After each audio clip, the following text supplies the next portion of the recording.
Online class में आप सभी का स्वागत है।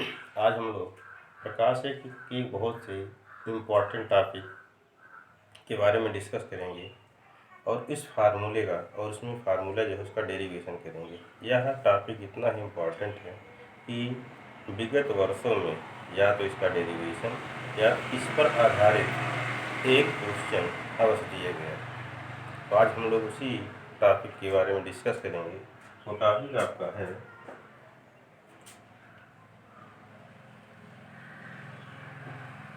पतले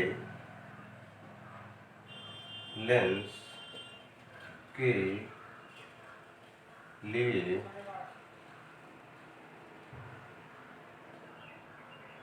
अपवर्तनांक के सूत्र का निगमन,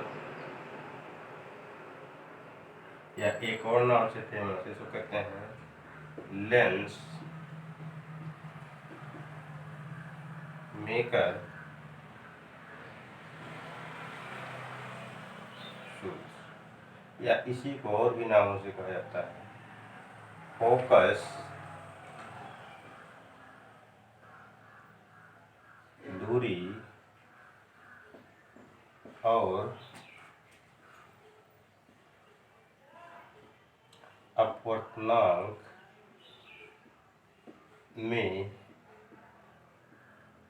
संबंध। इस प्रकार से इस टॉपिक के कई नाम होते हैं। पहला है पतले लेंस के लिए अपवर्तनांक के सूत्र का निगमन, या आपसे पूछा जाता है लेंस मेकर सूत्र का निगमन कीजिए, या आपसे पूछा फोकस दूरी और अपवर्तनांक में क्या संबंध है, या इसी में से एक और है फोकस दूरी, अपवर्तनांक और वक्रता त्रिज्या में क्या संबंध है।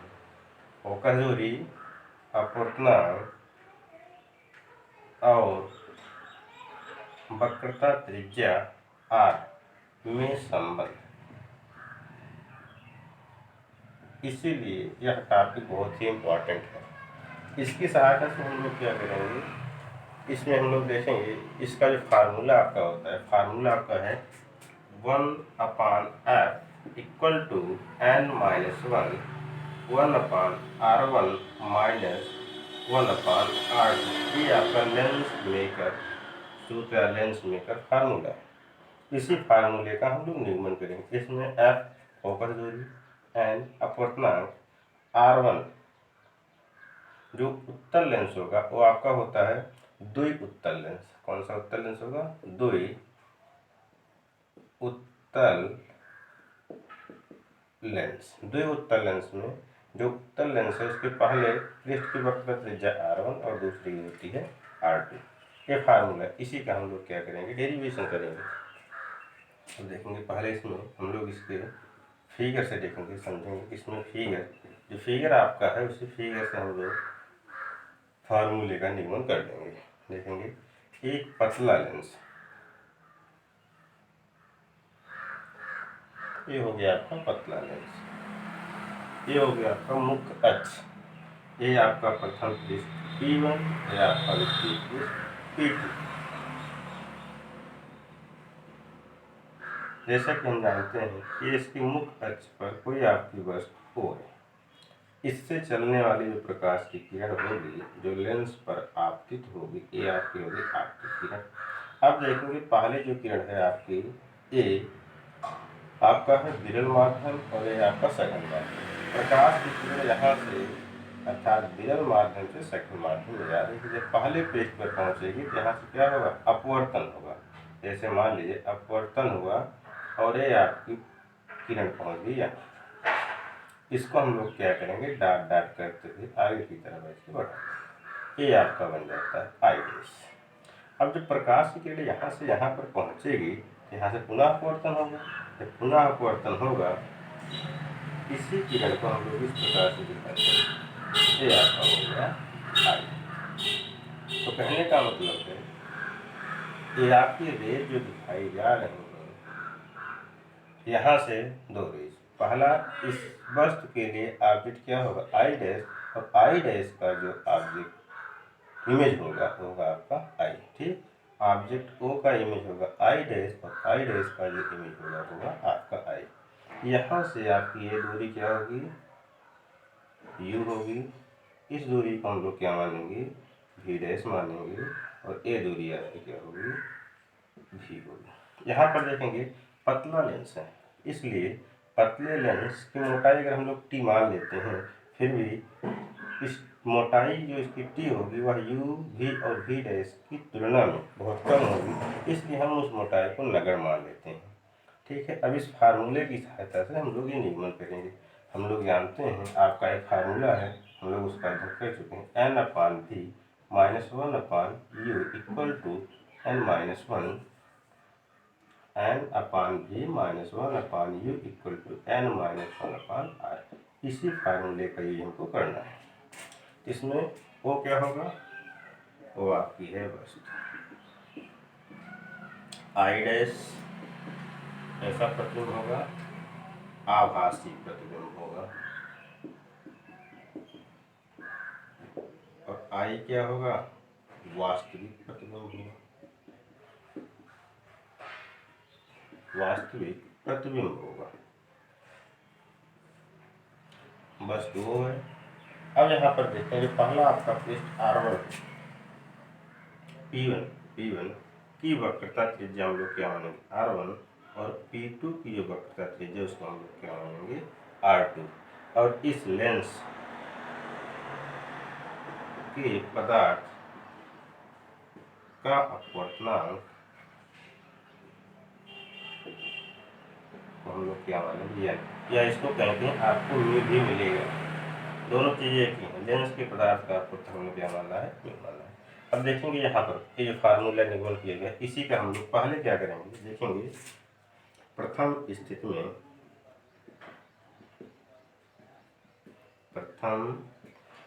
में हमको क्या चीज देखना है, वस्तु आपकी ओ होगी और इमेज क्या होगा, आई डैश। प्रथम स्थिति में वस्तु ओ तथा प्रतिबिंब आई डैश के लिए देखेंगे क्या होगा, n अपान v। अब देखेंगे प्रतिबिंब क्या है, v dash minus 1 upon u equal to n minus 1, पहले पृष्ठ की वक्रता त्रिज्या।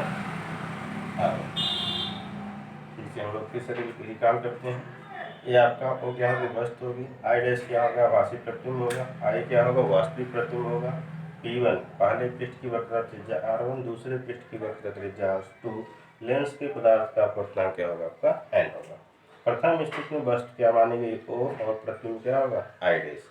इसी फार्मूले का यूज करेंगे, n upon v dash minus 1 upon u equal to n minus 1 upon r। ये आपका इक्वेशन नंबर फर्स्ट होगा।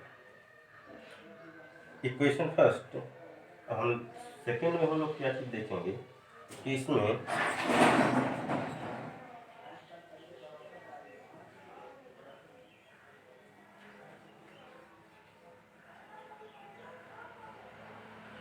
सेकेंड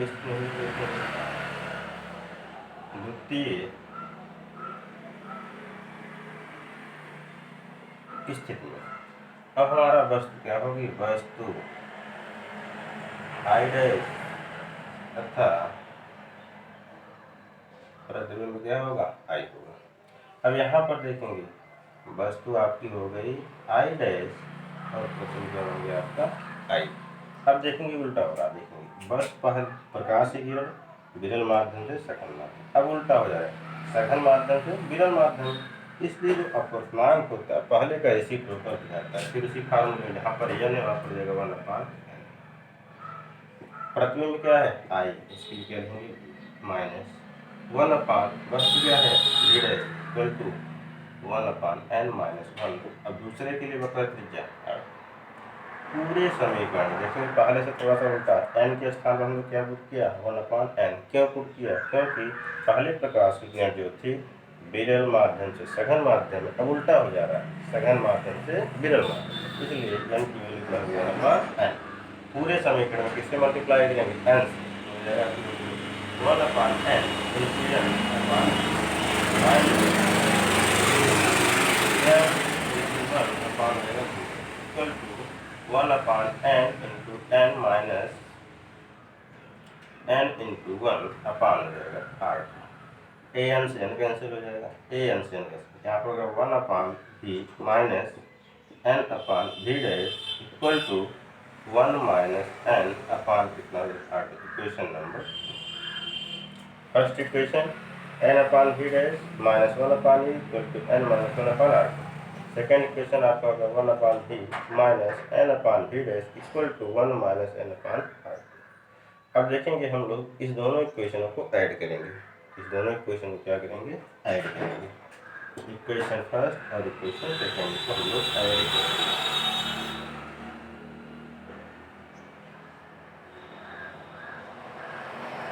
ऐड करने के लिए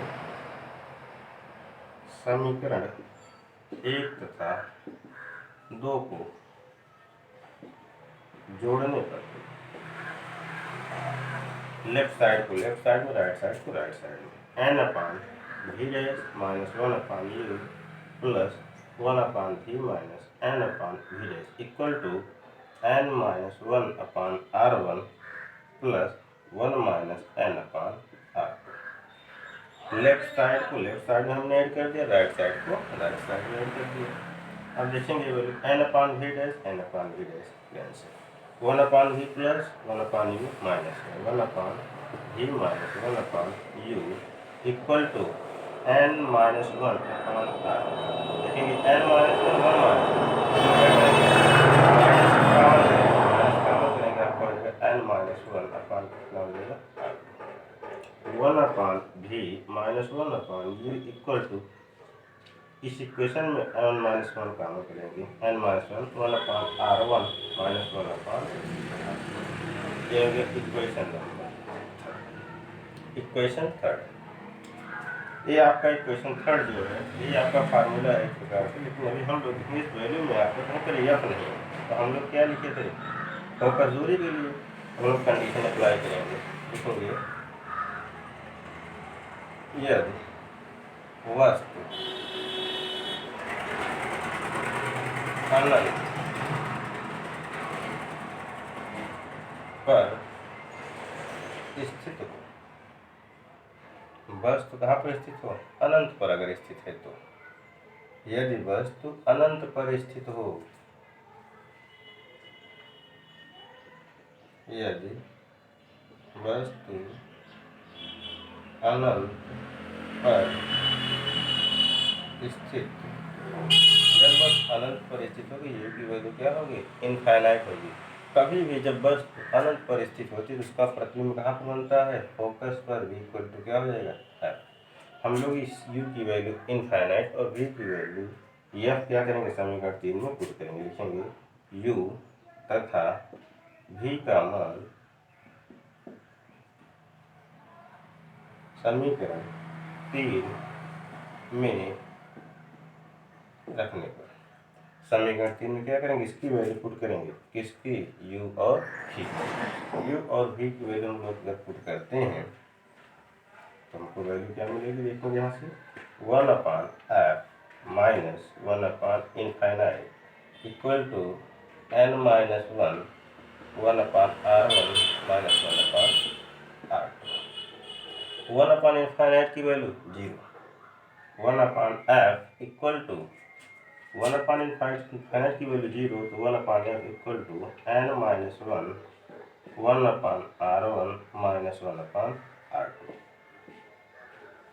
ये आपका इक्वेशन है, इक्वेशन नंबर क्या हो गया। इसमें देखेंगे 1 upon F equal to N minus 1 upon are one minus 1 upon are two. देखेंगे फोकस दूरी किस पर डिपेंड कर रही है, एन पर, फोकस दूरी किस पर डिपेंड कर रही है, आर पर। अब अगर हम लोग देखें इक्वेशन 4 से आपसे पूछा जाता है किसी भी लेंस की फोकस दूरी जो है किन बातों पर या किन किन चीज़ों पर डिपेंड करती है। इक्वेशन 4 से फर्स्ट फोकस दूरी जो हमारी किस पर डिपेंड कर रही है, पहली क्या है, अपवर्तनांक पर, अपवर्तनांक एन पर डिपेंड कर रहा है। सेकेंड किस पर डिपेंड कर रहा है, वक्रता त्रिज्या पर।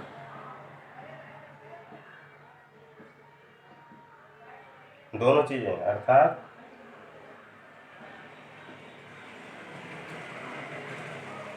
फोकस दूरी जो हमारी है किस पर डिपेंड करती है? पहले तो अपर्तनांक पर डिपेंड कर रही है, निर्भर करती है। दूसरी किस पर? वक्रता त्रिज्या R1 और R2 पर। ये कई बार क्वेश्चन एक नंबर पूछा जाता है, लेंस की फोकस दूरी किन किन बातों पर निर्भर करती है? तो पहला हम लोग क्या बताएंगे? अपर्तनांक पर निर्भर करती है। दूसरा किस पर? वक्रता त्रिज्या पर निर्भर करती है। फिर हम लोग और देखेंगे, आपका ही इम्पोर्टेंट फार्मूला है, इसी फार्मूले पर डिपेंड होंगे आपके क्वेश्चन। थोड़ा सा हम लोग और देखेंगे, इक्वेशन 3 और 4 को अगर हम कंपेयर करते हैं, देखेंगे जैसे पेपर में जो आपका पूछा जाता है, यहाँ पर ही आपका इक्वेशन ये कंप्लीट हो जाता है, लेकिन थोड़ा सा हम लोग इसमें देखेंगे समीकरण 4 तथा 3 की तुलना करेंगे, तुलना करोगे, देखेंगे दोनों का राइट हैंड साइड इक्वल है। राइट हैंड साइड क्या है? इक्वल है। लेफ्ट हैंड साइड क्या होगा? Equal 1/v minus 1/u equal to 1/।